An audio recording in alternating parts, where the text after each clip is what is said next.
Hello, good afternoon, and welcome to Manchester. We're at the National Basketball Performance Centre on the final day of the season in British wheelchair basketball. We have the Division 1 final as we look to crown the champions. Plymouth Fusion taking on the Jaguars. Tony Ratledge delighted to be alongside Great Britain international Siobhan Fitzpatrick. Shiv, this has the makings of a fantastic game. Plymouth yesterday, sensational scoring team. Jaguars at the other end of the floor, unbeaten all year.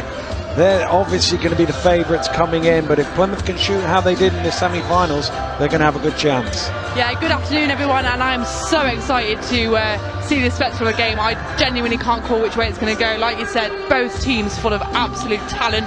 Some veterans of the game in the Jaguar team and some young up-and-coming players in the Plymouth team. And I think today, the team that will win will be the team that sticks together and do the little things right. Nothing major, nothing fancy, and I'm very excited to see the outcome of this game. Well, both these teams played in the South Division of Division 1, finishing first and second in the standings. The only two defeats the Plymouth Fusion had were against the Jaguars. They were healthy wins as well for the Jaguars. Do you think that has any psychological advantage, or because it's a one-off final they part ways? It could definitely have some psychological underpinnings, but for me as an athlete, I would thrive over the fact that you've lost by a big margin in the league. Plymouth have been playing fantastic. They've got some great experience going out to Euro League where they've competed against the best teams in Europe. And I just hope that today they leave nothing, out. They put everything on the floor. Just make it a really good game for them and enjoy it. Well, they certainly looked like they were doing that yesterday. They beat the Mohawks 75-57 in the semi-final, but they did that off the back of shooting 72% from the floor in the entire first half. 21 of 29, just an incredible shooting display, and once they got ahead they had that cushion for the remainder of the game. And I think that's what they're going to have to do today. I think both teams need to shoot at a high percentage, and I think for Plymouth is not necessarily chase it, just play by play, take each basket, take each possession, get a stop, and hopefully shoot at that percentage again. Wow, if my team shot at that percentage every game, that would be amazing.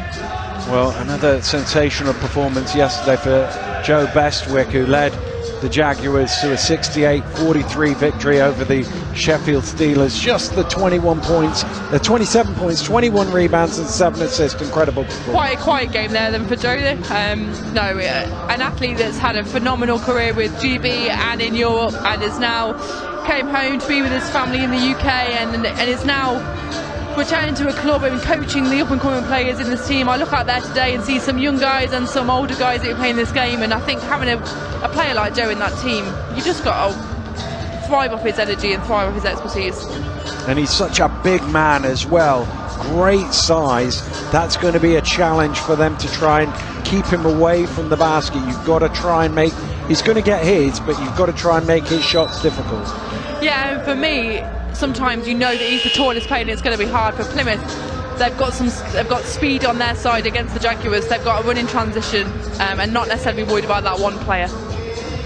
Well, the two teams head off to the sidelines for their final few words of encouragement, tactics from the coaches before we get things underway. And given they're the underdogs, I feel like Plymouth will want to get off to a good start. What they don't want to do is find themselves calling a timeout 3 minutes into the game, down 12 points to 2. They want to get in that sort of rhythm we saw yesterday in the semi-final. Yeah, I think the first 5 minutes of this game for both teams is going to be crucial. Who's going to hit the first 2, 4, 6 points of the game, and like you said, are going to go down by 10, 12 points. So I think against either team with a deficit like that, it's going to be really difficult.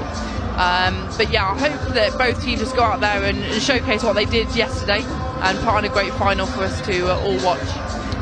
It's obviously the culmination of the season in wheelchair basketball. It's been a great weekend. You obviously had success with your team yesterday, although injury prevented you from getting on the court. I'm sure you enjoyed the success nonetheless. Yeah, it's been a really, really exciting season for Loughborough Lightning in the Women's Premier League. We unfortunately didn't go in, we didn't go in defeated like we did last season. We suffered a loss against Cardiff, and I think that was also a blessing in disguise. We learned so much from that, and we came back stronger and better. And the final yesterday was absolutely fantastic. I wasn't able to contribute on the floor, but I think a team like Loughborough are way more than the 5 players on the court. We're a team, both support staff and players, and it shows why we're 2 times playoff finalists. Well, Plymouth now making their way out onto court ahead of the start of this matchup. Just 2 games left. We've got this Division 1 contest now, and then in a couple hours' time we will have the culmination with the Premier Division final, culmination of a great weekend of wheelchair basketball here in Manchester. All the trophies being handed out, and there are just 2 left to win. But will it be Plymouth or will it be the Jaguars who are celebrating at the end of this one? We will find out over the next couple of hours as the sides out and ready to go.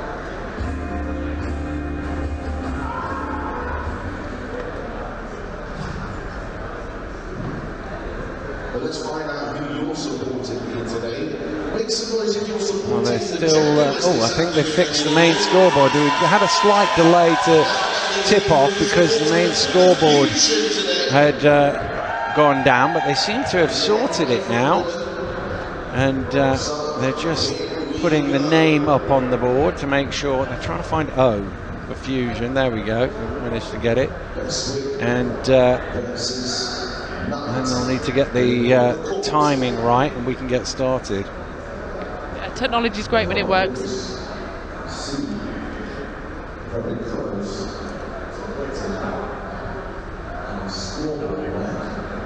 I think it is all there, and we're ready to go. It'll be Knight and Bestwick to get us started, and it is Plymouth who've got the first score of the game, first possession even of the game.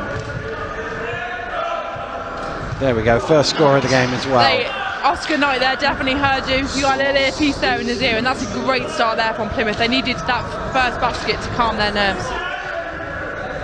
Well, Plymouth 2-0 up, and that changing the scoreboard means I'll just keep you updated as we go through. We're trying to sort that because they've fixed it here. It's changed how we were doing it. Bestwick off the mark for the shot. Forward come Plymouth with Bright surveying his options.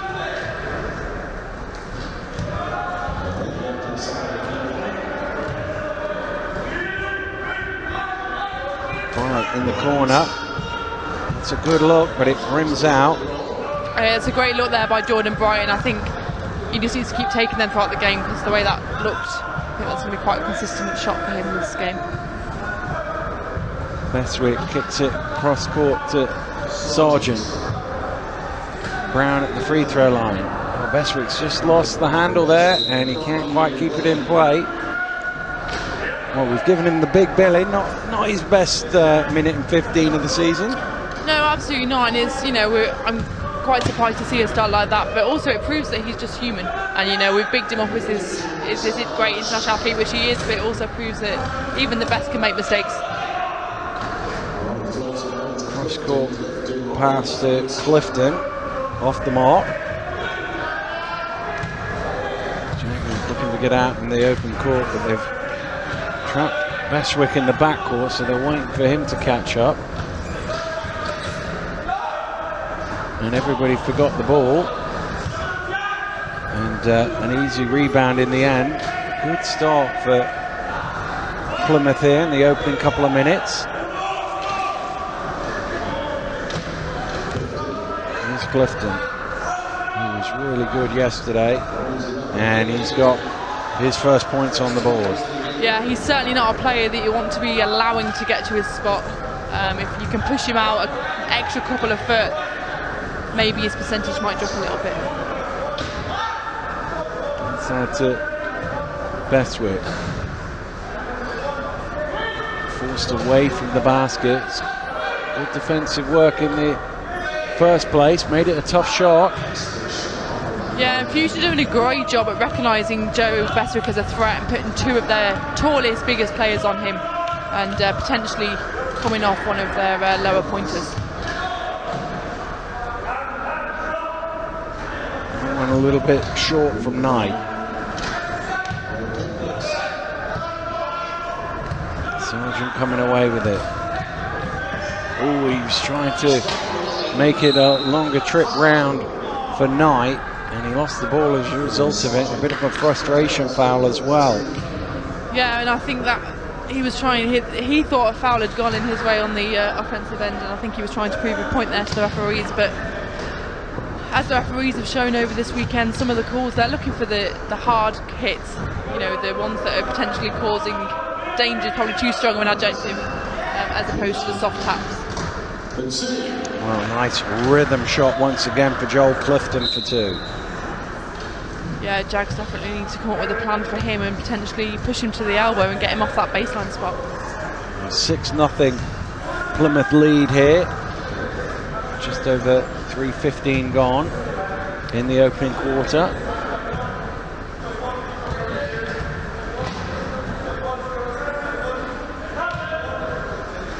And here's Brown at the elbow.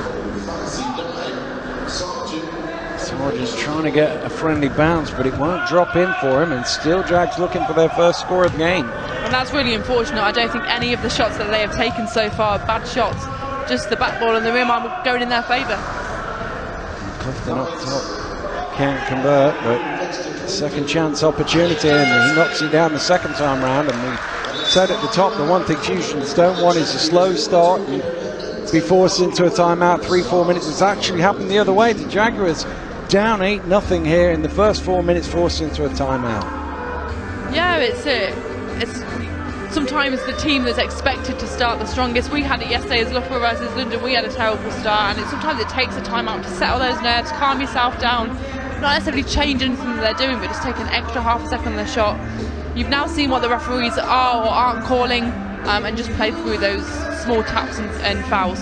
But as for Plymouth, what a fantastic start. And Clifton, I've just seen that he's a junior player as well, and if he's shooting that well at under 18 age, I'm very excited for his future in this basketball game. Yeah, he's certainly a promising young player over the course of this weekend. The one thing I said in your game yesterday on commentary is that early timeout, players are used to when things happen, and very rarely does a coach call a timeout inside 4 minutes for positive reasons. So if nothing else, just psychologically as a player, you go, oh, we need to up this here. Absolutely, and we as a Loughborough Lightning, without giving too much away, use the phrase mental engagement. And I think that's a really crucial point to take in, that you can have as much physical prep, but there's loud music, there's bright lights, there's a big arena. We're not used to playing in arenas like this with these backboards.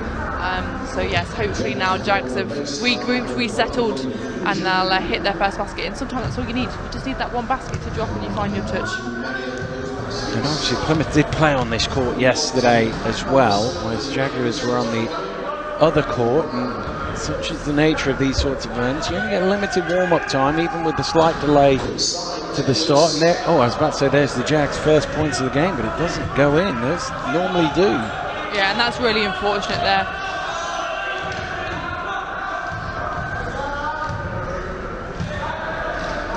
Clifton cross court, and that's been a profitable spot for them, but Knight can't knock it down. Sargent pushing hard to the basket, and finally the Jags are on the board. And that's Sargent's game, that's what he's known for, that's what he did so well in the DV test as well, is his absolute tenacity and speed to get that ball and hit his in the transition game. A few more of them and they'll be back in this game. Well, they need to try and knock him off his spot right there, because he's just looking really comfortable, Clifton. And for me as a coach, I'd be jumping him every single time. Let someone else hit the points. An 8-point lead early on here for Plymouth. Sargent waiting for something to happen, decides to make it happen himself. Yeah, and sometimes you can wait and wait and wait for what you think is the perfect shot. But with a deficit, sometimes you've got to take it up on yourself, and fair play to Sargent, he's stepping up so far this game. That one a foot or two further out than his previous shots for Clifton, and as a result it hit the front of the iron.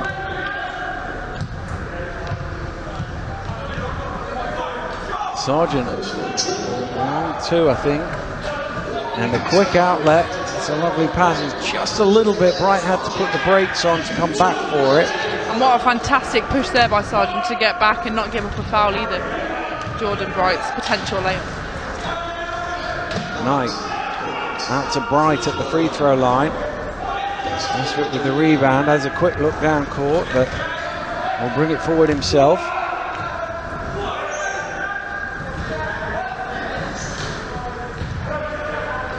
Into Bessrick, that's a lovely pass from Sargent for two.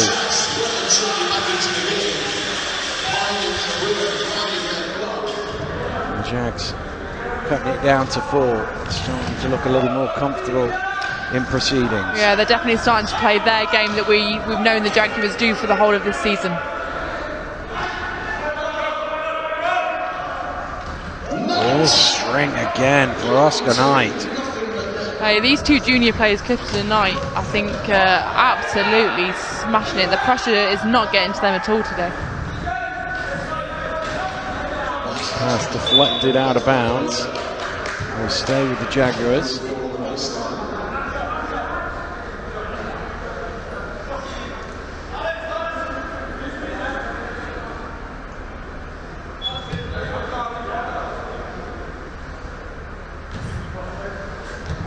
Bounce into Hazel and back to Bestwick.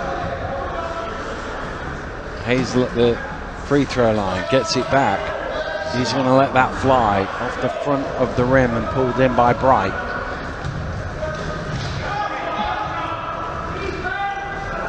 Bright looking down court, and there's a foul on the catch before the shot. Yeah, and that's a smart foul there by Edwards to make sure that he made the chair contact before the act of shooting was made, so they are allowed to, you know, get regrouped and get back into their defense position to hopefully get a stop.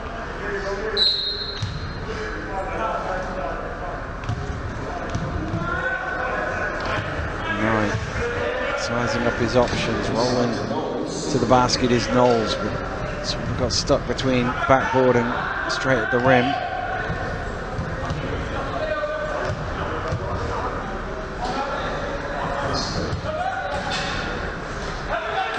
Bestwick has the size to shoot over pretty much anybody on the court. And he's just struggling to find his touch this afternoon, sorry. Those shots that look really comfortable for him just aren't quite dropping, and hopefully in the next couple of minutes he finds that touch for the rest of the game. 1 of 4 so far. And somebody who certainly has got his touch is Clifton, who's into double figures now, 5 of 8 shooting. I just think as a Jaguars team, they really need to be prioritising Clifton's position and where he is on the court. Earlier we saw when you push him out a couple of foot, his percentages drop, so I think they need to be prioritising that from their defensive point of view. Cross court to Bestwick, and that one does drop in for him.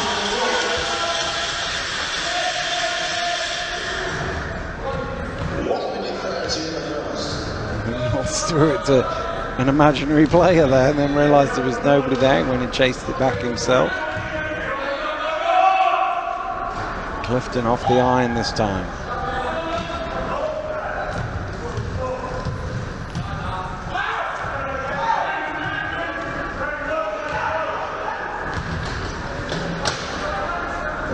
Bestwick doing the best to collapse on him, but he gets his own rebound. It's ripped away though by Oscar Knight. Fantastic defensive rebound there by Oscar Knight. Clifton is stretching to pull that in, and as a result it was stolen away by Richard Sargent.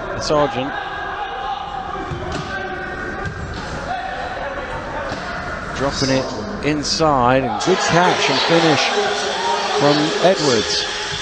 Yeah, absolutely fantastic play there by Edwards and Sargent.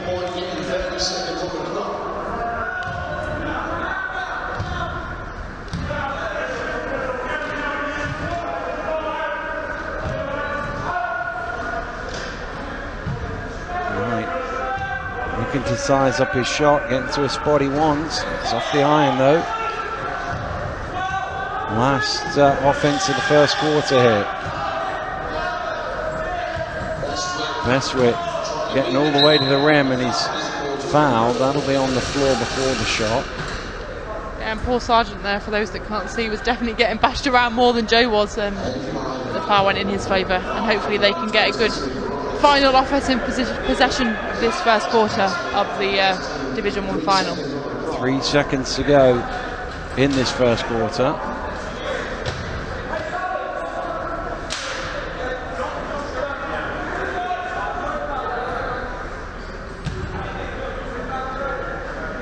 Brown to inbound. Sargent overcooks it, and that'll do for the first quarter. Phoenix off to a blistering start, led by as many as 8, but the Jaguars starting to find a little bit of rhythm as that quarter went on, and able to cut the gap down to 4, and it almost feels like they took the first early blows, the Jaguars, but now they're starting to find their rhythm and look a lot more like themselves. Yeah, I think that as well, and I also think that they're also pushing Clifton to the elbow 45-degree angle as opposed to his comfortable baseline shot that he had in the first 5 minutes of the quarter. I think it's about Jags recognising defensively now. If they can't find their touch offensively, how can they get stopped defensively to keep the deficit as small as possible? Because the other thing is, if you're taking the ball out of the net and got to inbound it, it takes away your transition game, whereas if you can get stops, live ball rebounds when you've got a rebounder as strong as Bestwick. It gives you the opportunity. We saw it once with Sargent off down court, where they can get cheap points in transition and really get the scoreboard ticking. Yeah, absolutely. In the, Joe Bestwick and Richard Sargent have been playing together for probably longer than I've been alive. So, they've got that relationship. They're probably in sync. They know exactly where each of them are going to be on the court, and I think that's really essential for them to stay in this game. And that's how they've dominated Division 1 this season. And I think this isn't them this first quarter. Hopefully now they'll come out, they'll know what the refs are doing, they'll know what they can do, and hopefully have a stronger, more successful second quarter. Probably jinx it now, and they'll probably only score 2 points, but hopefully. Well, they've had their chat and will make their way back out onto court. Plymouth using the full 2 minutes to talk things over, but they will be pleased with how this game started for certain, but they'll also know the quality at the other end of the floor. They have to keep playing for 40 minutes. The Jaguars, one of those teams that you can't have 2 or 3 minutes off, because if you do, next thing you do, you look at the scoreboard and it'll be heavily against you.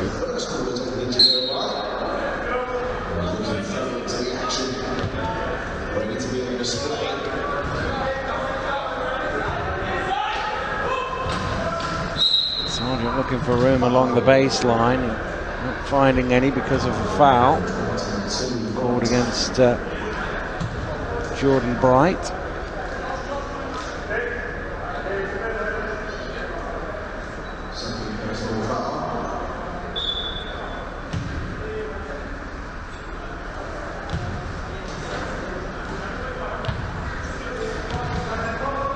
Bestwick at the top of the key, trying to spin back into the lane, kicks it out. Bestwick with the offensive rebound, gets the shot away in off the glass. Yeah, what an absolutely fantastic finish there by Joe Bestwick. Cuts the gap down to 2.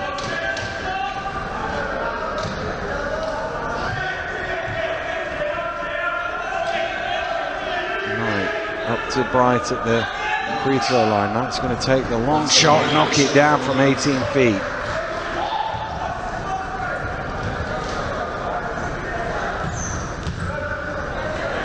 Sargent first down quarters ever for the Jaguars, waiting for reinforcements. Might take the shot himself and does. The bank shot doesn't go. That's so frustrating there for Sargent. For those that couldn't hear, he was very angry with the fact that shot didn't go in, and I think for him he's got to keep taking it. They're not a bad shot, it's just the luck with him today is going against him. Cross court pass, Clifton going backwards off the iron. Bestwick driving through, and his body's all over the place. Both teams here, I think, getting a little bit frustrated about their potential offensive success.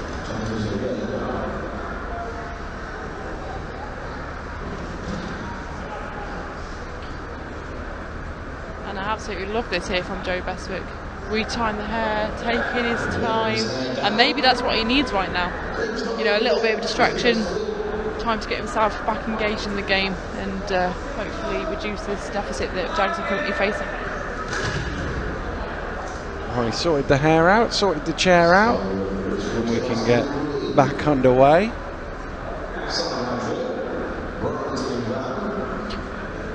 Or maybe not. He's still sorting the chair out. It's like he's just about to warm up, not in every game. When this happens to me, I panic and rush, but fair play to Joe and taking his time and maybe playing a little bit of a mind game with Plymouth about, using the time to his advantage.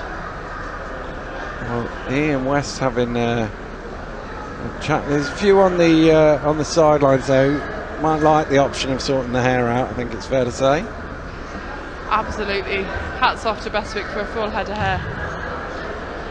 I've got a lot of hair, and I think he's got more hair than me. It takes a lot of work to look after all that hair. Well, we're back underway. I don't think they even realise.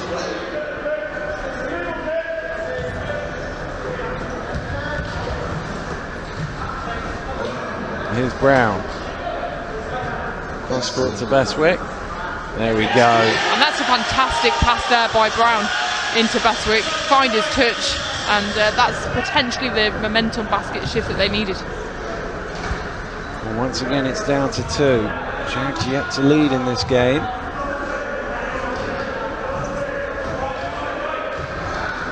Knight to Bright at the foul line, round to Clifton, good touch pass, and Knight threw that up quick in the hope the referee might. I absolutely love it when players do that and chuck it up backwards, and they think the referees are a bit stupid. They're not going to call that as a shooting foul. They know that's not how Oscar Knight shoots, but fair play to them. You've got to try it, you've got to see. Some refs might have called it as a shooting foul, who knows? You don't buy a ticket, you can't win the raffle. Exactly. But it is an inline ball. Here's Knowles. Takes the shot himself. Bestwick first to it. Sargent out in front again.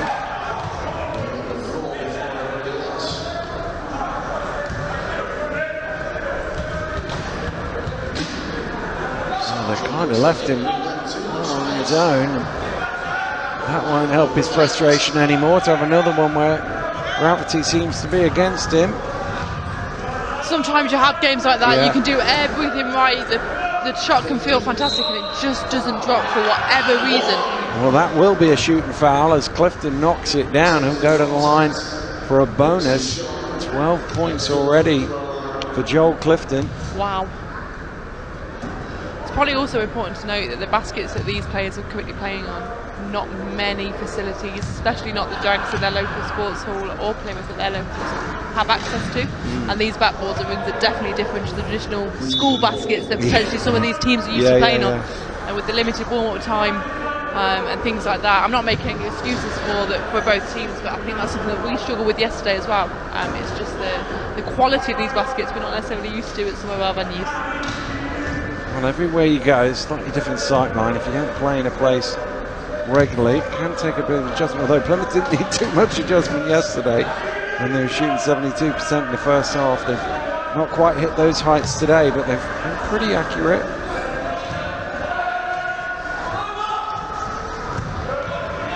Here's Knight looking for room along the baseline. And Sargent, despite his protestation, sees his number shown to the table. I think that's always difficult with a player like Sargent, who's played at international standard and has been used to potentially international level play. Some of the calls that are then called in National League are slightly different, and his passion and tenacious defence sometimes goes against him. It's his second personal foul.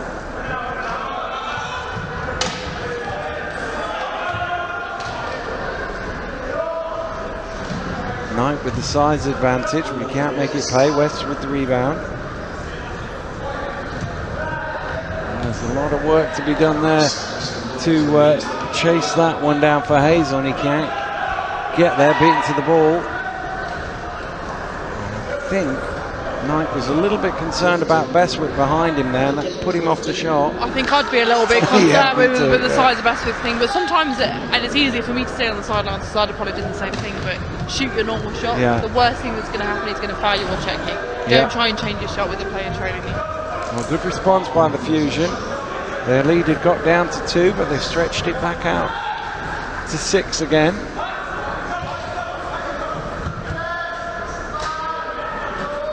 Bestwick late in the shot clock. Ooh, I thought for a second that one was going to rim out, but that did drop. And I've now decided that Joe Bestwick needs all of the pressure, all of the bashing on defence just to hit his shots. All the open ones he's missed and all the hard ones he's made. So there you go, that's the conclusion. Foul call, I think it's on West, although everybody's looking at the referee for confirmation. It is 42 that's shown to the table.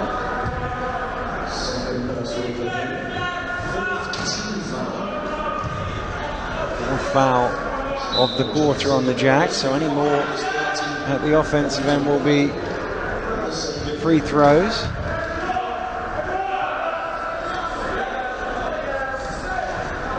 Well, I think Clifton thought that one was in. And from my angle it looked good as well. Good, right behind that. Bestwick stopped by Knight.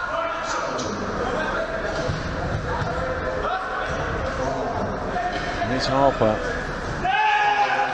Good hand to knock that through. Shot clock low. It's going to be a violation, as the Jags couldn't quite get their hands on the ball.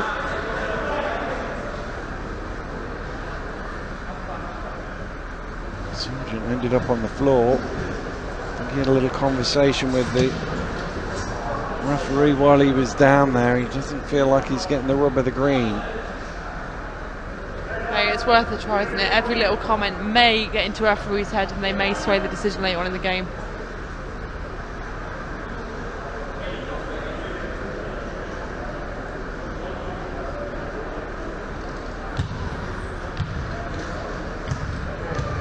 Midway through the second quarter here in the Division 1 final. It's Plymouth who lead the Jags by 4. Jags favourite coming in, but yet to lead in this game. Wright fires up from the free throw line. Sargent with the rebound. Yeah, and Jags there in that last defensive position were in all the right places, defending the threats there.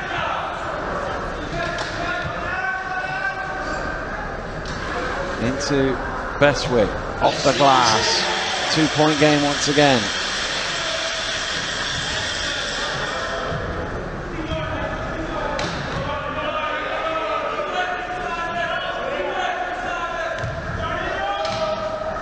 Right back to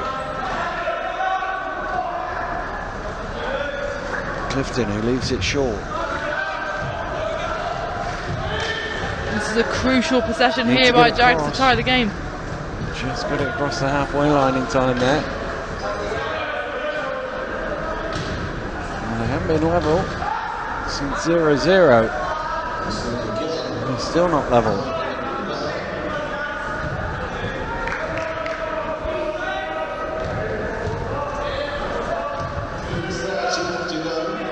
Knight, great pass. And Bright is there to score.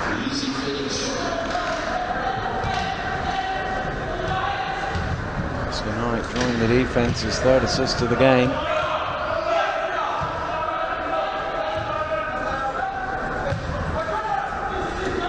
West is fouled, and through the contact he's able to score. What an absolutely fantastic finish by West, and you know, Bestwick and Sargent are getting the attention from the defense, allowing West to just go without, you know, even being noticed, get into that gap, and crucial finish in this stage of the game.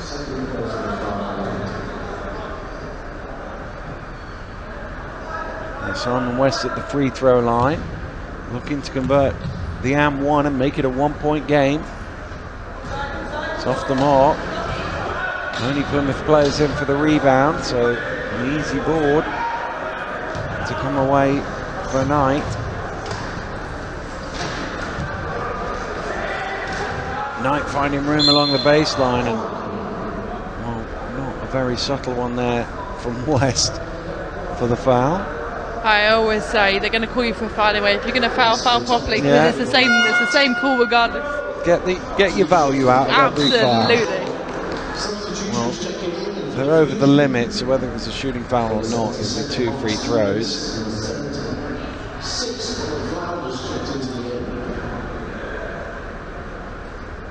Flounders and Stevens into the game for Plymouth. That, by the way, the third foul on West, which is some going in 7 minutes of action.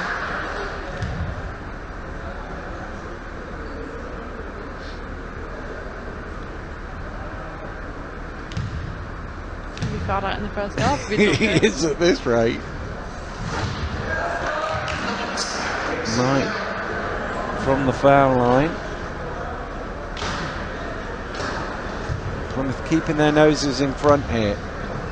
Every time it looks like the Jags have got a bit of momentum and might finally snatch the lead, Plymouth have got to respond. And in a way, you know, as a spectator of this game, I think it's absolutely fantastic that it is like this, because blowouts in the first half are unenjoyable to either commentate on or watch. So hopefully the game will continue like this, basket for basket. Well, the last game on this court came down to the final score. Could sign up for another one of them as that one goes out of bounds. Hey, there's been a couple of games like this weekend. The same thing happened yesterday with Worcester and Cardiff in the Women's Premier League. That came down to the last 5 seconds. And that just proves that the teams that are supposed to be here this weekend to be at the playoffs deserve to be here. Semi-final as well. In D3 was the last score. Wins game.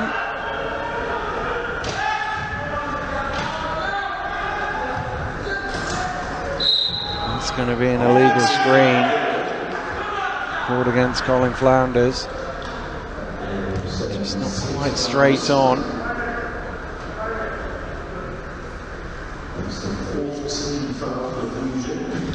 That's exactly what Jags need right now. They need Fusion to have a few calls, go against them get out.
Almost time to get things back underway here in Manchester. We're in the Division 1 final, and it is the underdogs, the Plymouth Fusion, who are in the lead against the Jaguars, who went through the regular season campaign with 14 wins in 14 games, including 2 over Plymouth. But they've not led here yet today, and offensively they've been okay, but they haven't quite been at their very best, the Jaguars. No, and they just don't seem to have found any rhythm. They can't seem to put 2, 3, 4 baskets back together. It's been one, then Plymouth made a couple, then they made one. And I think for the second half, they just need to have confidence in their shots they've taken. There's only been a couple of shots that have been questionable from where I'm sitting. I think every shot they've taken has been a good look. Sometimes they just don't fall in your favour. And as shooters inside and a best week for them, they've done this before, they've been down, they'll be fine. But I think it's exciting to see that Fusion aren't allowing the previous 2 losses that they faced this season to be affecting their ability today. And yeah, I think we're for an exciting second half. And Fusion are basically just come out and do what they do. You know, there's nothing different, nothing unexpected from them. They've got guys who are comfortable in the mid-range shot, and they're knocking them down, and they've just continued to play hard, and that's why they've led for the whole of the first half. Absolutely, they've done nothing jazzy that I like to say, nothing exciting, nothing that's made me go wow. They've just been clinical in their finishes. You know, prime example with Jordan Bright having an open layup, took his bounce stop, made sure that he made it, and I think that's been the difference here today between the 2 teams so far. It is Plymouth who will start with possession here at the beginning of the second half, leading by 6.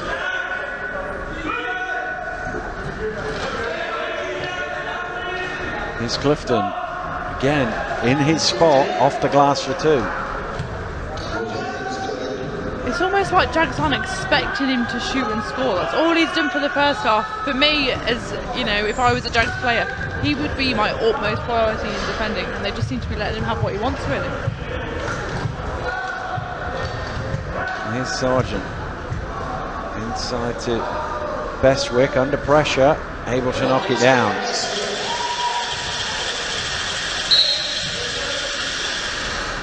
Brown has gone down in the open court.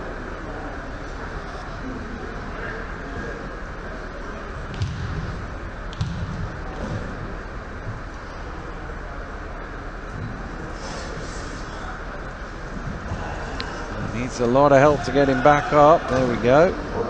Yeah, for those that don't know, watching at home, he's a low point player, so will have limited core ability, and yeah, will find it very difficult to get up on the floor, and probably doesn't like the fact that he went onto the floor compared to the high pointers that have that core function able to get themselves back up.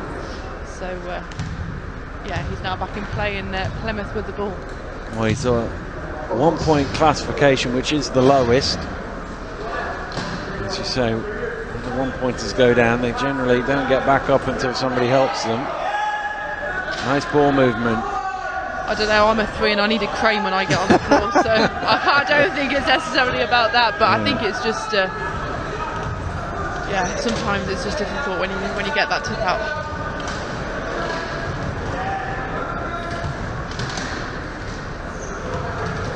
Sargent looking for options, trying to get it across to Bestwick, and he's fouled in the end. And a little look at the referee from Knight. Is that on me? He knew exactly that it was foul, but sometimes, you know, and sometimes with the refereeing calls that we made in this game, you've got to question it. There's been some different calls to what might typically be called, but Knight definitely knew what he was doing there. It's his 3rd personal. And that could be a crucial time for Jags. You know, 3rd personal, he's got... Oh, great block. Another Clifton 2 quarters to with play. The help. Here is Knight again, slows himself down, makes sure he gets to the 2. It's almost like that's something that Fusion practice in their, you know, in their weekly training, because everyone that's had a layup is doing the exact same technique, but it's working, so don't change it. Well, the lead is 8. That's as big as it's been in the game.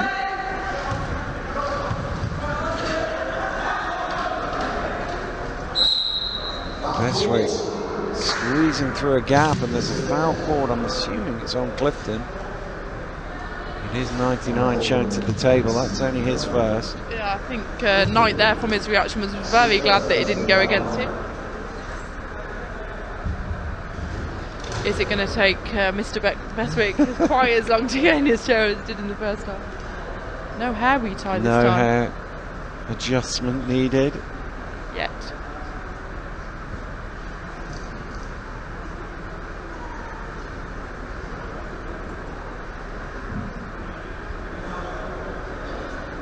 It's ironic when your 1 pointer on your team gets back up in their chair ready to go quicker than your 4 or 5.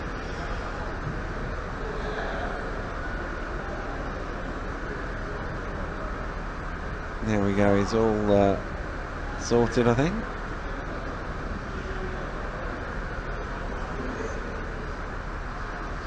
He knows how crucial these free throws here at this stage in the game, so as much as we're joking, I think it's really important that he takes the time that he needs to regather himself and knock these 2 down, hopefully. His first trip to the free throw line today. 15 points leads his team. This to go level with Joel Clifton as the top scorer in the game.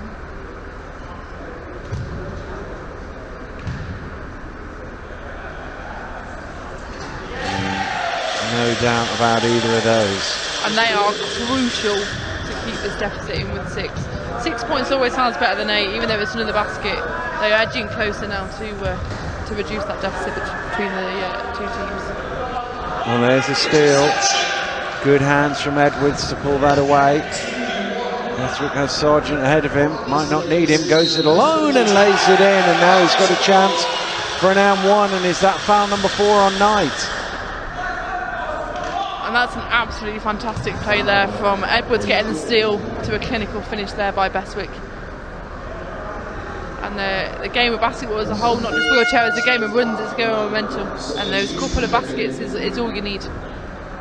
Well, that is a massive, massive blow for Plymouth as Oscar Knight goes to the sidelines on his 4th personal foul. I think that's about, his development within his career. We've bigged up his offense, he's done absolutely fantastic, but as he grows as a player, he'll start to learn. Sometimes you just have to give the basket, give the 2 points up, not necessarily foul, to be able to stay on the floor. And it's something that you have to go through as a player and grow and develop. So he'll learn a lot from this today. Well, he and Clifton have got all but 4 of the points for the team. And Clifton's more than happy to carry the load himself by the looks of it. I mean, he has missed, but from my position, it doesn't look like he's missed many at all. He's shooting at 50% from the floor, 9 for 18. Here's Bestwick off the glass, but off the mark.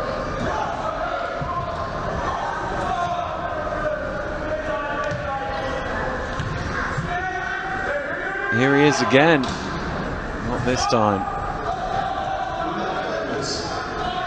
Well, you would think for Jaguars, the defense now becomes about, let's get the ball out of Clifton's hands and see if anybody else can beat us. Absolutely, especially when Knight is now on the bench. You haven't got the 2 threats to think about, you've only got the 1. And see if the other players on the floor can, win the game for them. And that's going to be another, oh no, it's a 3-second violation. Thought for a second it was an and 1, but 3-second call first. In the key for too long. Well, Fusion going to call a timeout here with 6 minutes and 40 seconds to go in the 3rd quarter, and it's always that balance as a coach. Coach Aaron Blythe-Polk has got to weigh up the benefit to protecting Knight by not having him on the court versus the negative of him not being on the court and not being able to contribute to the team, and how long you protect him for. I think as a coach right now, you've got to take the blow and keep Knight on the bench. They're still up by 6. If they keep making a couple of baskets, they'll keep the lead, and I'd save them for the 4th quarter, because it only takes Jags now to get back in the lead, and then Oscar's got to play a big 4th quarter. It's difficult, like you said. Potentially, if he was still on 3, give him a little rest, take him off 4. For me, keep him on the bench for the 4th quarter, because if he gets 5 fouls, you then can't put him on in the 4th quarter. So it is that balance, because ideal world you want him to play 40 minutes. He's obviously not going to play 40 minutes, but what you don't want is him to play 30 minutes and actually not foul out. You could have maybe played him 33, but Yeah, There's but no I think right answer to that, is there? No, and he got his third and fourth foul very quickly. Questionable of maybe he shouldn't have had committed those 2 fouls, but he's done it. It's happened. But yeah, it was always that fine balance. As a coach and a player, he'll say no, I won't get a fifth. He'll go on, foul, and that's it. The game's done for him. Bright knocks you down. If they can stay in front, that makes the coach's decision easier. So much easier. And they are still in front by 8. Yeah, fair play to Jordan Bright being that third threat. He's might have only had 4 or 6 points, but they've been crucial in keeping the lead here for Fusion.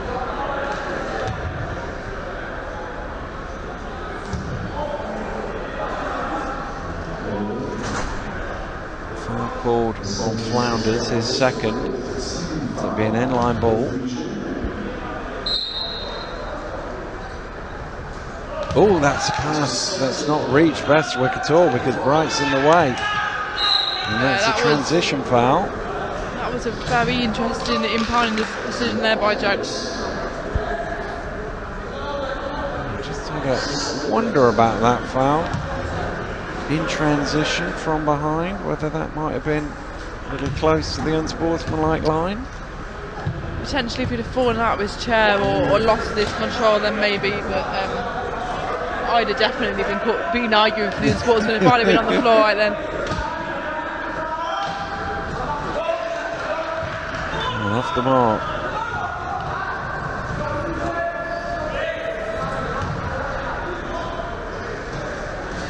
Bestwick trying to manoeuvre his way along the baseline to the basket, gets his own rebound. He's fouled at the second attempt, but that's the problem, is if he can get to the rim, it's almost like he gets as many goes as he wants because nobody's going to steal the rebound off him. No, and that's unfortunate. He did get the foul, but for me, a player of his size, his ability, that needs to be an and one, not 2 to the line. You can see now he's getting frustrated with himself. He shares your opinion as well, that he should be at the line for 1 here rather than 2.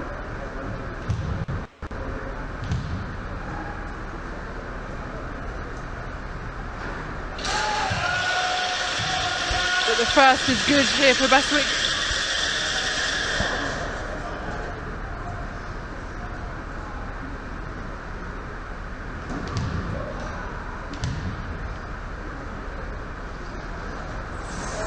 To the 2 from the line.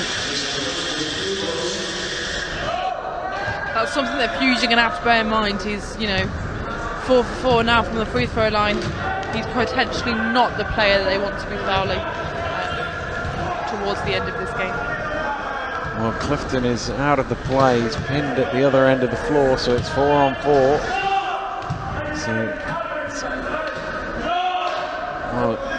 He had about 3 thinks about whether to shoot that or not, Jordan Bright. And that can potentially be why you miss. Yeah. Sometimes take the first shot, don't question your ability in making it. Good hands from Clifton to knock that loose.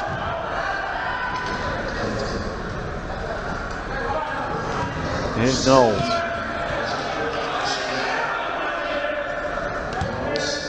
Sarge doing a fantastic job there, keeping Clifton out of play. Extra pass, but it doesn't go for Flounders.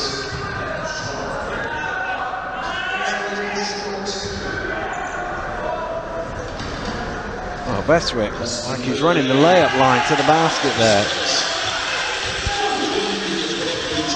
And the deficit's back in 4.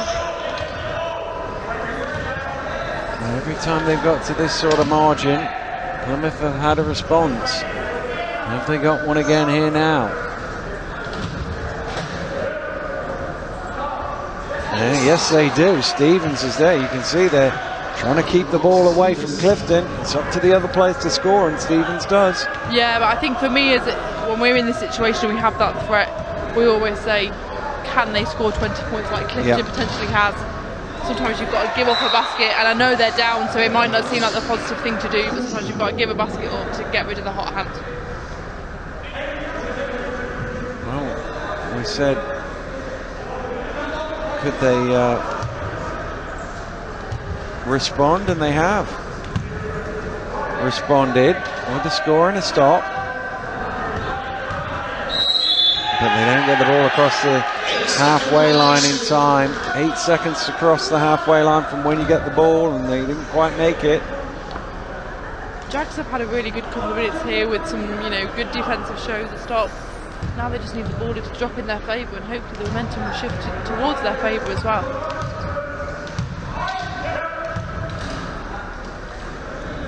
Great pass there by Sargent, and a fantastic finish there by Bestwick.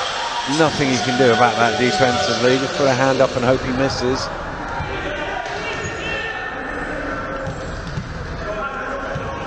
Again, the effort for Clifton just to get into the front court. Now he's got the ball, and that's why they don't want him touching it. And unfortunately, Jaguars, they're scoring at the moment. They just can't seem to stop Fusion from scoring, so they get the deficit within 4, and Fusion answer it with another basket.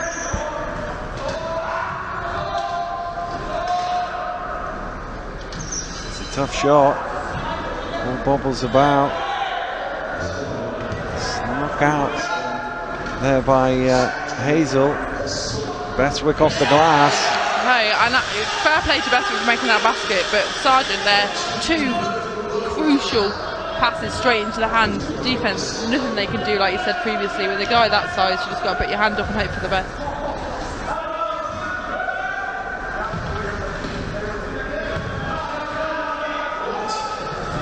Bright hits the bottom of the net. Like we said earlier, they might be stopping Clifton, but fair play to Stevens and Bright really stepping up when it's their basket that they need to score. They are doing. There's nothing they can do to stop this man though. 28 points for him. 28 points and they're still not winning. Yeah. Normally you say that kind of number when you're the team that's winning. It just proves how really these are the 2 top teams in Division 1. Right, just trying to calm things down. It's almost like he wants his clock to click at double speed. Clifton with the miss, but Stevens in there for the rebound. That's definitely not an offensive rebound you want to be giving up either. You don't want to be giving Clifton a second chance. He can't take it though. Bestwick with the rebound. Sargent, he's not had too many chances to get out in the open court, but he takes one there. And I think we might now be into a game. Yeah, you can sense it again. It's almost like the atmosphere in the room has just shifted slightly.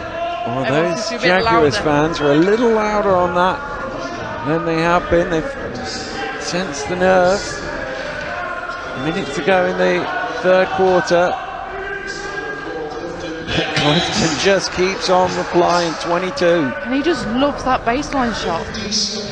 Fair play to him, and hats off to Jack. They pushed him out as much as possible, but he's just having a very good shooting day, as he did yesterday as well. Another great pass from Sargent. Great finish by Bestwick.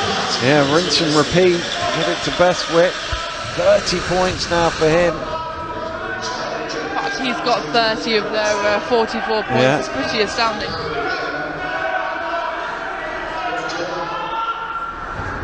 In and out for Clifton. And a chance with the final shot here. That's going to be an unsportsmanlike foul. Bestwick not happy. But I'm not sure. I think it was just the speed of movement caught Knowles out. But in transition, fouled him from behind.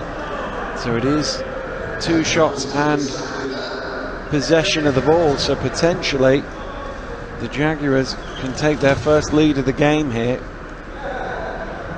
Yeah, I think that's unfortunate. I don't think that was a malicious, especially the one that we saw earlier from behind was very, very similar as well. But now both of them are on the turn. Now it's waiting for 2 players to get back into the game. I think part of it was the way that Bestwick moved. The angle into it. Yeah, absolutely. Knowles couldn't react quick enough and ended up effectively tripping him from behind. But he's definitely not the person you want to be fouling. No. He's been consistent from the free throw line today, and like you said, these are crucial because they'll gain the last possession of this quarter as well. 4 of 5 from the free throw line. If he makes both of these, they'll be level for the first time since 0-0. And then they'll have possession of the ball with a chance to take the lead for the first time.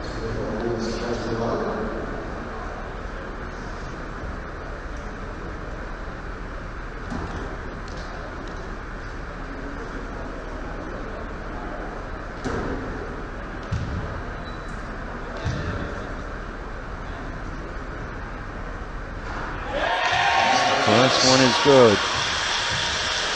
Big roar from the Jaguars fans.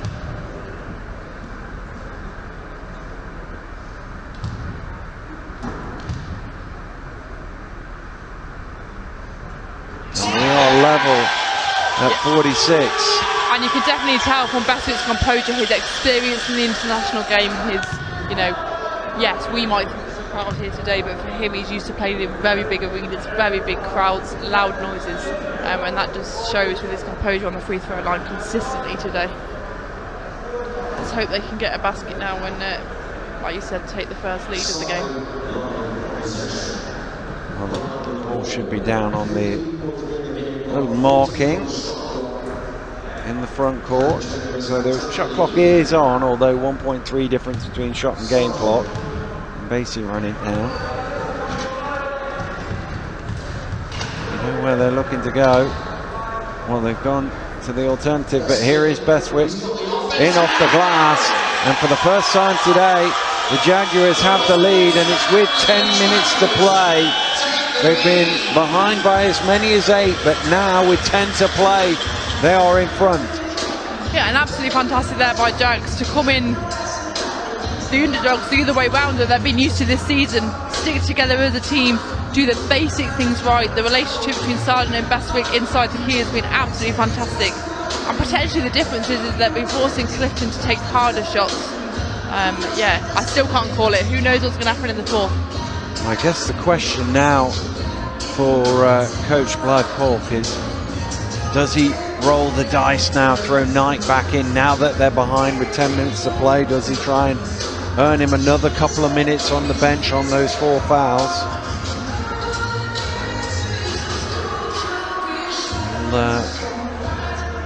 Because the other thing about it is, you don't want to sit him for too long because he was playing so well. You don't want him to get cold and take another 2 or 3 minutes to get back into his rhythm. And unfortunately, you can't take 2 or 3 minutes when you're down by 2 points, or by 2 points. In this game, either side have got to maybe not even find a rhythm. They've just got to take the baskets and make every basket they now get.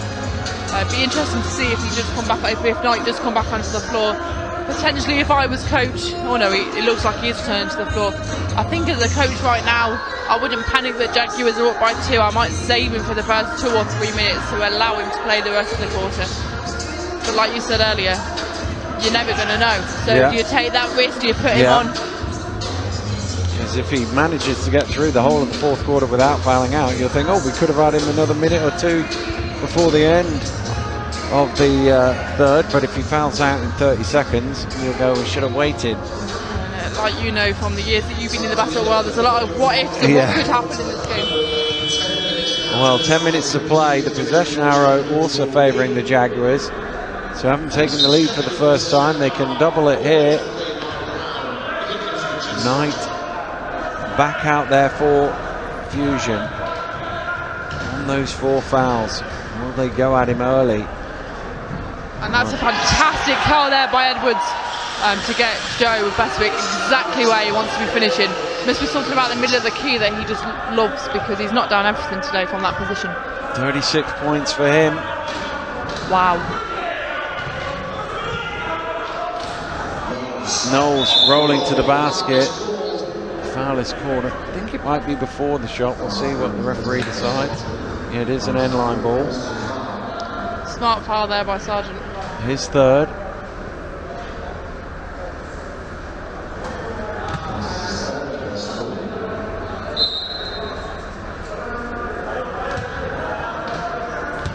Here's Knight.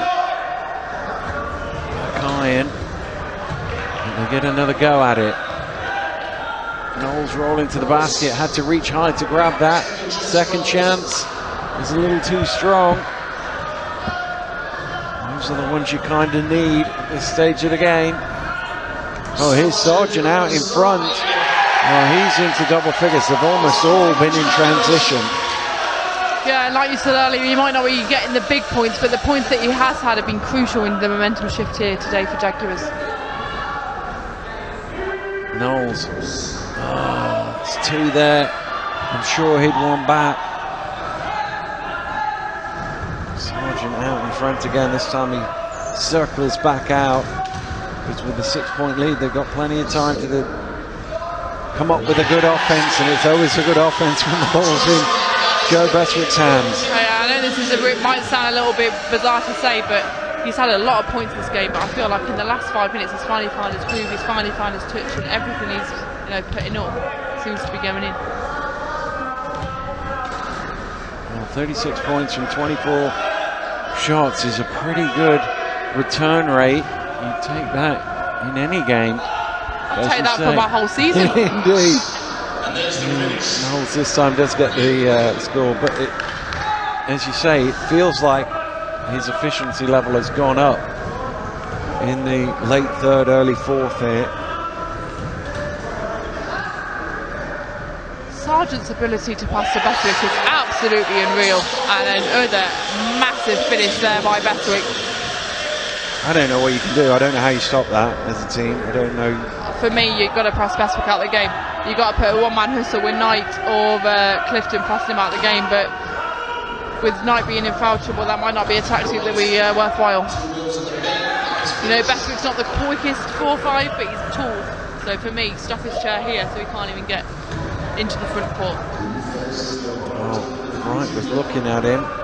It's actually Hazel that stopped him on that occasion. Sargent waiting to see if he can get into position. He couldn't. And rebound for the Fusion. Man down, so we'll just pause the game.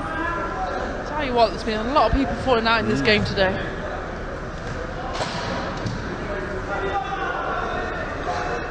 Well, here's the final. Got to put everything on the line.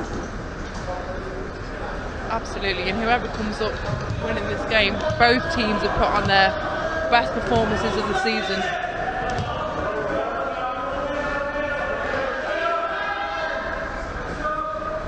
This guy, he's just automatic from that spot. Joel Clifton. I said it earlier in the first quarter, but a junior player performing like this in a final is absolutely amazing. Bestwick fighting for room. He just can't miss at the minute. It's almost like he wanted to play in a game. He wanted to be down. He wanted to come back up. He probably thrives under pressure. And fair play to him, he's hitting everything.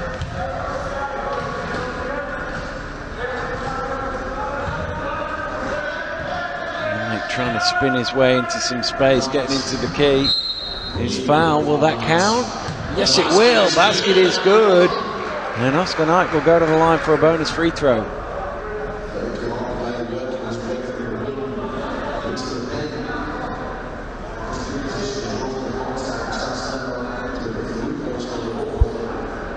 Well, they're still within touching distance here, Plymouth. It looked for a minute like Jaguars might get away, but this will make it 3. Hey, this is what I asked for. I wanted a game to be able to go for, and I think that's absolutely fantastic that both teams, both have taken leads, both have been down, both have had to make big shots, giving the spectators a good game to watch. Bestwick's 17th rebound of the game to go with his 42 points. Wow. I don't think I've hit 42 points in 2 seasons, let alone 1 game. Well, you wouldn't rule out a 50-point game here for Bestwick with 6 minutes to go. Just the way he's shooting the ball, you just throw him it wherever he is on the court and let him go to work. The size of him, you'd have to be a very, very big guy, potentially an ejector seat or something that allows you to get anywhere close to him. But hey, in the first half, Fusion were doing fantastic keeping out of positions. But Bestwick just seems to be able to get in every position he wants and is hitting some fantastic shots in the second half. Knight back to Bright off the mark. Quick outlet to Sargent, knocked away though by Knight, who did well to chase that down. Lovely screen there from Duke. Clifton on the far side. Around it comes to Bright. The roll for Duke, who gets it up quick. He saw Bestwick coming, he knew he had to shoot it quick. Wow, that could be the crucial basket in this game here. 2 points now, we're into end game. Oh, Josh Duke, a 1 point player, rolling to the basket, seeing... And span and finish. Yeah. I don't even think he saw the basket when he took that shot. He saw Joe Bestwick coming at him, he knew he had to get it up quick. And he did exactly that. Here's Bestwick at the free throw line. Oh, they forced him into a rare miss here in the fourth quarter. Fusion can tie the game now, having trailed by as many as 8.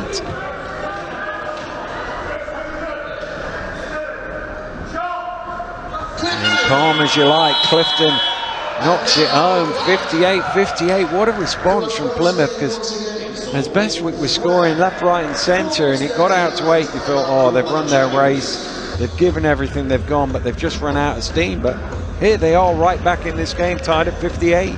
And that's the definition of a team. I think it's easy when you are down to give up and think, oh, he's hitting everything, what's the point in defending, what's the point in pushing hard? We're struggling to score. But Fusion have done the opposite. They've stuck together, they've trusted what they've got Clifton into the baseline shots, they've got Oscar on the wing, and they just seem to be sticking to their structure that's worked for the 36 minutes of the game. I think it just cost them a little bit with Knight being subbed out of the game. That might be the slight difference. But it's all to play for now with 4 minutes and 39 seconds left. Well, we said the previous final here came down to who made the last shot. I haven't got time for that. I'm not ready. We had that yesterday. Well, as much as I would love to see a spectacle, I'm not sure if my heart can tolerate that with a big game coming next as well with the Premier League final. I think that could be a similar story as well. If it does come down to the last shot or two, you wouldn't bet against Bestwick, you wouldn't bet against Clifton. Either of those have proven they can knock down a shot. Knight as well. There are options out there for a game winner if it does get to that. Still 4.5 minutes to go though. Anything can happen.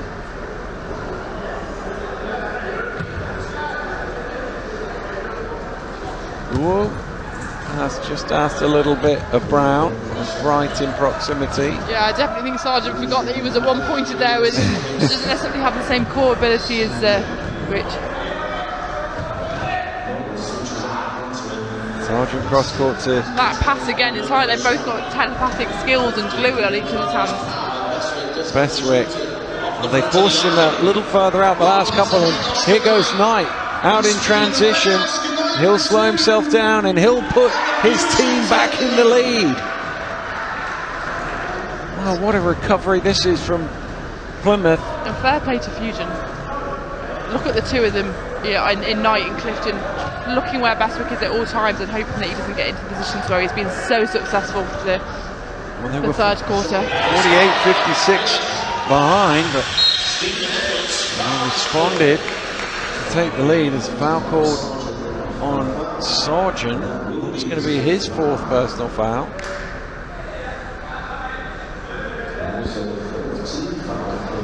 That's unfortunate there for Sargent. I don't think he actually realised that the player was around him, and he's disappointed with giving that foul. But he's smart enough, hopefully, to play the last 3 minutes without a foul. It's also the team's 4th, so that could send Plymouth to the free throw line in the closing stages.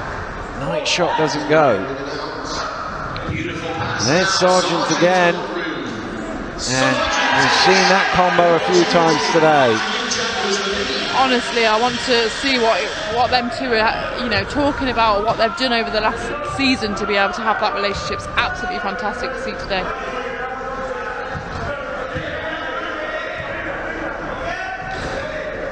Nice pass, and Bright spins it in off the glass. Clifton turning provider this time. His 6th assist of the game to go with his 26 points.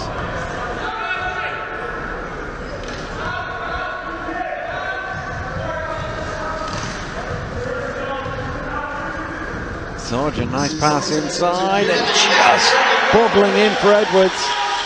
And fair play to both teams. Their players that necessarily haven't been the big names that we've spoken about today, when they've had their opportunities, have knocked down those layups.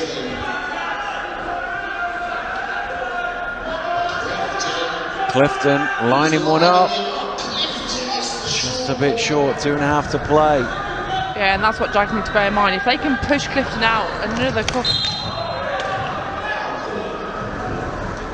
Bestwick's on the floor again. Yeah. Fouled by Duke.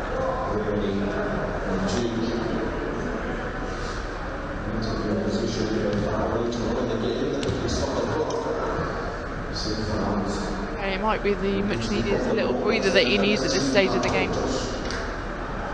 He's had a lot of work to do today, no doubt about it.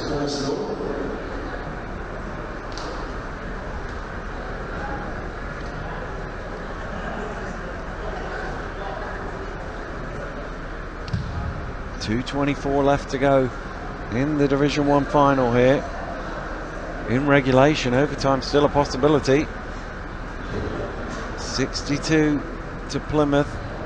Jaguars have 64. Normally at this stage of the game I can kind of put my feelers out of which team will take the win, but I genuinely don't know where to call this. With both teams at stages being down by 6-8 points, coming back, going down again by 6 or 8 points, can go either way.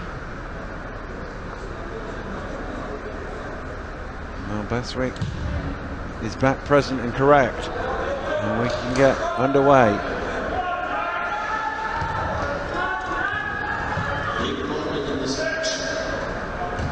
Over to Sargent. Bestwick now looking to attack the lane. Here comes the ball. And here come 2 more points for him, 44. Sargent's assist to Bestwick today are absolutely incredible. Well, he's got 21 assists. I think most of them have been, I'd say 99.9% have been to Bestwick, which is just as important as Bestwick scoring the 2 points. Without those passes right on the money, it's not as easy for Bestwick. That one had a little think and then dropped in. Hey, big shot for Bright. They all count, no matter how it goes in the basket. And they're going same side now, are they? Well, Sargent goes alone. All the focus was on Bestwick, and Sargent saw the gap and took it.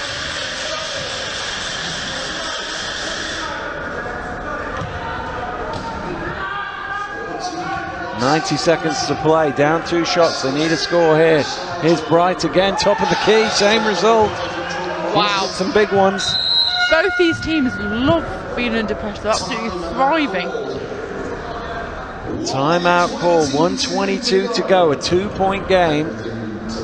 Jaguars gonna chat things over. Well, I'm not a coach, but You say that, you've watched enough basketball games to understand.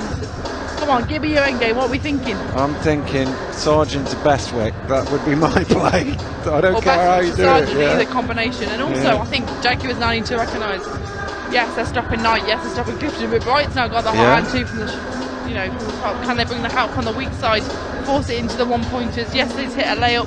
That's it's not all he's done this game, but that's the only shot he's had all game. So for me, I'm very excited about this next minute and 22 seconds. Well, they do have the opportunity to advance the ball should they want to. 1:22 to go. I'd be surprised if they did. Personally, I wouldn't. I think I'd want to use as much shot clock as possible. Yeah, and they are going to keep it in the backcourt, which means they get the full 24 seconds. Big play for the Jaguars here. If they can get a stop, get the ball back with a chance to level the game with a minute to play. The alternative is getting the ball back down 2 scores with a minute to play. I think it's important that both teams just don't change their style of play in this last minute and 22. They've both been doing everything right, really. Sargent looking for Bestwick, here he is.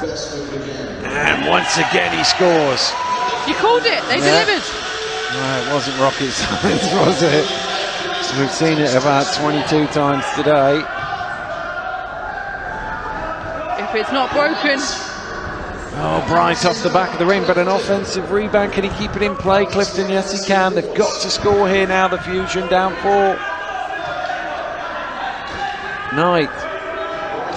On to Clifton. Oh, that's short. And Bestwick gets the rebound. Right, quickly with the foul, but they've still got a few more to give if they want to send them to the free throw line. It'll be interesting to see here if Jags get a make, if Fusion will call a timeout or not. That's the only thing really they can do. Or they've got 3 fouls they've got to give to get onto the line. They've probably left it a little bit too late to be doing that game. I think they're going to have to play defense and hope they get a transition 3 really. Sargent into Bestwick, 3-second violation. Well, that is the best possible outcome for the Fusion. 24 seconds, they need a quick score. Well, they could have called a timeout and advanced the ball, but they're just going to roll it into the front court. Right, a 3, preferably get fouled on their 3 as well. Well, here is the 3. Oh, it wasn't far away, an offensive rebound, but it's turned over, and there's going to be a foul. And I think it's on Knight. I think that's his game done. But if you're going to get fouled out, that's the way to do it. And unfortunately, that 3 looked absolutely, from the angle that I was looking at there, that's unfortunate there from him. Well, he hit one yesterday. He's trying to salvage something for his team, but his day is done. An impressive performance. 18 points, 13 rebounds, 6 assists, couple of steals as well. Considering he probably sat out for what? Yeah.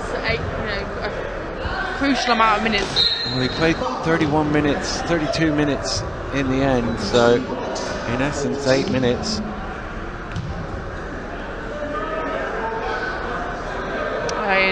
Jags know exactly what Fusion are doing right now, and Jags will do the same, it's either way around with the fouling. I just think they've left it slightly too late.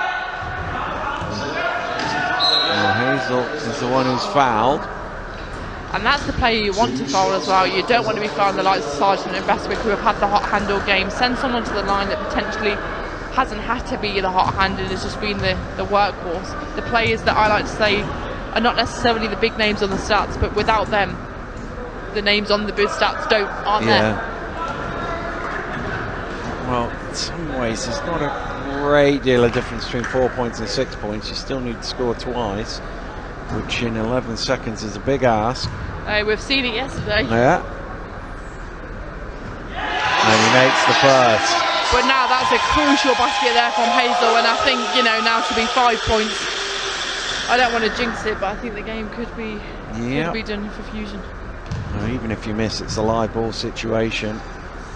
Well, he makes them both anyway. And that has pretty much killed the game. Well, it's a great battle from Plymouth, but they're going to end up just a little bit short. The combination of Sargent and Bestwick undoing them in the 4th quarter, and Plymouth will dribble it out.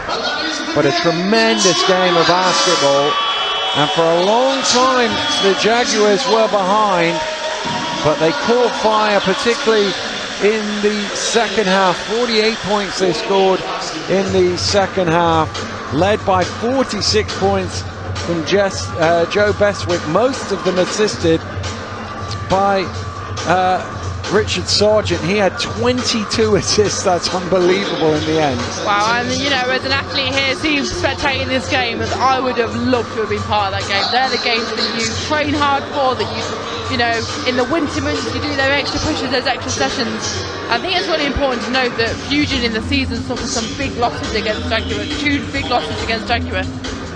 To potentially have won that game and lost it, I feel for them, I really do. Yes, congratulations to Jaguars, congratulations to Joe and Sargent, Rich, who had a great game. But I think it was Fusion's game to win there, and unfortunately, a couple of misses, Knight getting on the bench for a little bit of time. But yeah, hey, that's sport, that's basketball. Well, the Fusion lost by 30 at home to Jaguars, lost by 41 away from home, and that was only in April. What have they been doing? Who were they missing? And it was you wouldn't have known that with the way they played as they led for a long stretch of this game. It wasn't until the start of the fourth quarter that Jaguars finally got in front, and just even when they got down 8, they kept on coming, Plymouth. I think that shows, Fusion absolutely fantastic, and I think, the likes of Knight and Clifton are going to have fantastic careers ahead of them. But potentially Bestwick and Sargent's experience in the game came to fruition and was really crucial in them gaining this win today. But a fantastic game from both teams, and definitely shows why these two teams are in the final today. Well, they were a credit to the final, that's for sure. Really good battle between these two teams from start to finish. And Plymouth will obviously be disappointed in the short term, but they can be rightly proud of their effort today and how well they played. And Jaguars showing their character to come from behind, and when things weren't going their way, they stuck at it.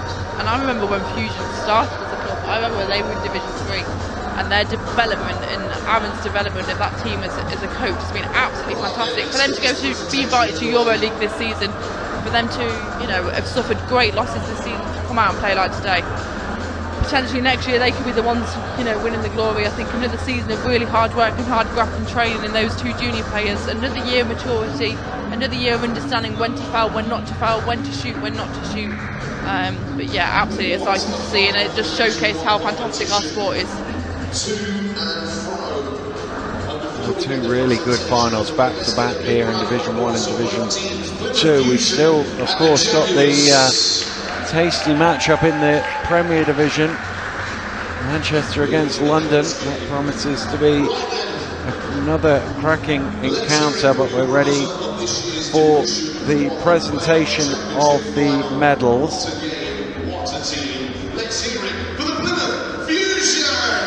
And the Plymouth Fusion will go up and get their medal. Obviously, we talked a lot about Clifton and Knight, who became bright, sensational in the fourth quarter, but everybody played their part in this game. Yeah, I'm looking up at the scoreboard now. I didn't even realise that Bright got 16 points, and it's probably because Jags were that bothered about stopping Clifton, stopping Knight, that Bright was very clinical in his finishes. He hit every layup, his shots from the top were phenomenal, and for me, it's players like that don't necessarily get the credit that should deserve it, really. And now we welcome to collect their championship medals for 2023. Well, now is the moment that they've worked all season for, the chance to come and get their medals. The Jaguars made to work hard, pushed right to the very end. And if I'm right in saying that means their promotion to the Premier League next season's on the cards, and absolutely fantastic display of basketball today from especially Sargent and Bestwick. Well, those two combined for 60 points, 60 of their 72, and as I say, the 22 assists. I haven't checked them all, but I would imagine 15, 18 of them were probably straight to Bestwick from Sargent. Real potent combination, probably a few the other way as well in the fast break. And they timed their run in this game, having started slowly. They recovered over the course of the first 3 quarters and then made it all the way to the end. And the 2023 Division 1 champions, the Jaguars, will come out to centre court with their medals, and they will pose for the pictures, and thoroughly deserved champions today. They showed all facets of their game, and well, they'll enjoy the celebrations tonight, no doubt. Well, still one more game to go in this season. London Titans against Manchester Revolution. That's in about 45 minutes time. Shep and I will be back for that, but now is time for the Jaguars to celebrate. They've beaten the Plymouth Fusion 72-66 and are the Division 1 champions. We'll see you very soon. Goodbye.